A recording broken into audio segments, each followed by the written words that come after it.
Guadalupe Radio presenta las noticias semanales más importantes desde la Ciudad del Vaticano en nuestro informativo Desde Roma, con el Padre Jorge Múgica.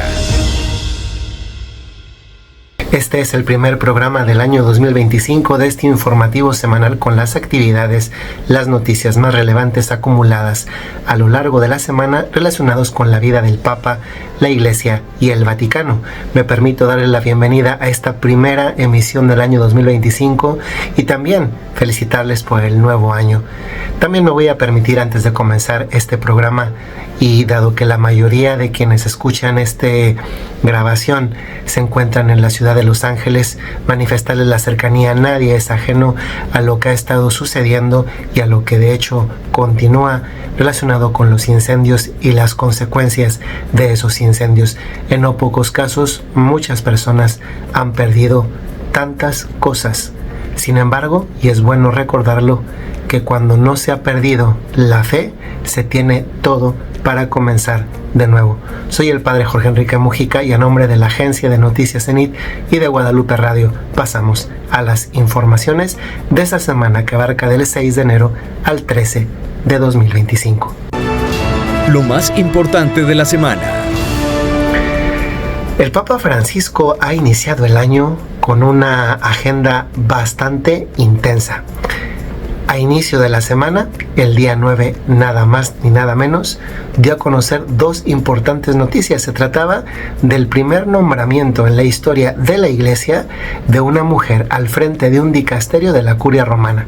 No es cualquier dicasterio, se trata del dicasterio para los institutos de vida consagrada y las sociedades de vida apostólica. Nada más ni nada menos que del dicasterio que se ocupa de todas las religiosas, monjas y consagradas en el mundo, pero también de todos los religiosos varones que hay en el mundo.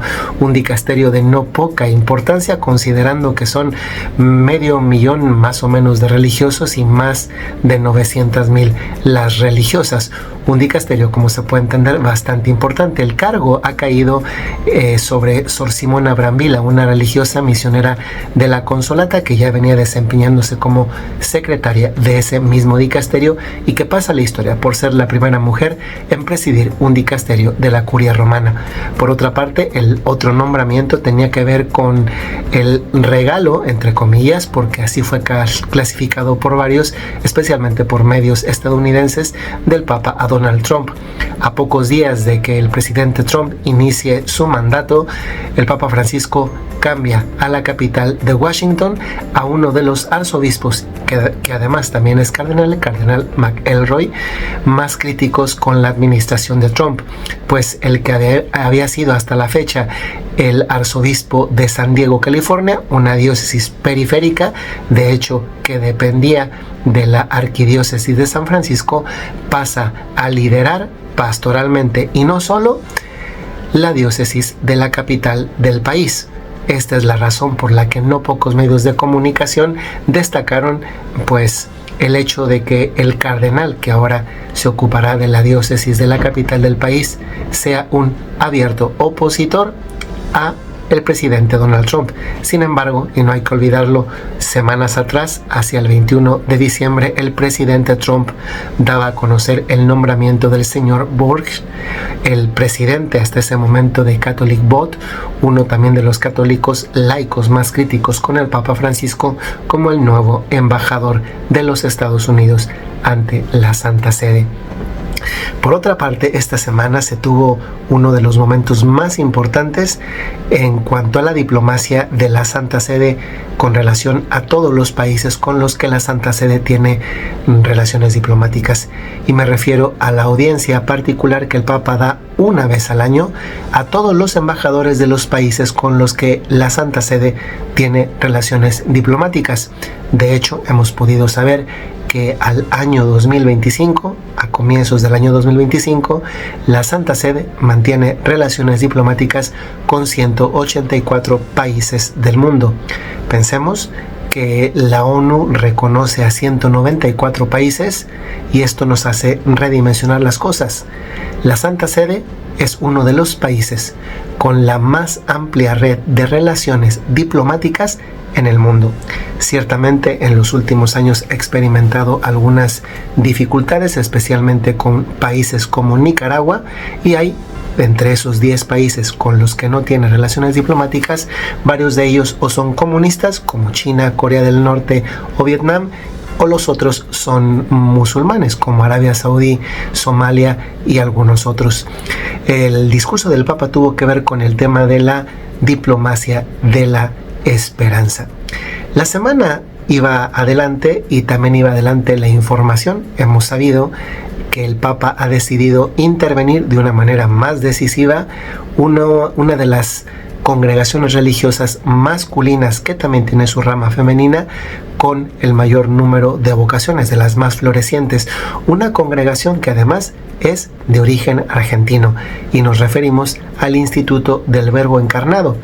A las religiosas, que en este momento francamente me escapa el nombre, sin embargo son muy conocidas por el uso de ese distintivo de color azul, prácticamente un azul cielo. Estas dos congregaciones son intervenidas con un delegado pontificio después de una visita a la rama femenina y de un comisariamiento a la rama masculina. El fundador falleció hace un par de años en Génova, por así decir, un poco desterrado, y después de un tiempo el Papa ha decidido intervenir de una manera más decisiva. Por otra parte, el presidente Biden en los Estados Unidos decidió conceder un honor que hasta el momento había sido inaudito, o también no se había tenido hasta ese momento tampoco, y era el de conceder una medalla ahora que está por terminar su mandato como presidente de los Estados Unidos, nada más ni nada menos que al Papa Francisco. En realidad, ante todo, el presidente Biden tenía programada una visita a Italia y también a la Ciudad del Vaticano. La visita estaba programada para el sábado 12 de enero, sin embargo no la pudo tener por los acontecimientos que precisamente aludimos al inicio, los incendios en Los Ángeles. Sin embargo, ese mismo sábado por la mañana, el presidente Biden llamó al Papa desde Washington y le dio a conocer allí que había decidido concederle el más alto honor que se concede por parte del gobierno de los Estados Unidos a un civil, y en este caso ese civil es el Papa Francisco, la medalla presidencial de la libertad.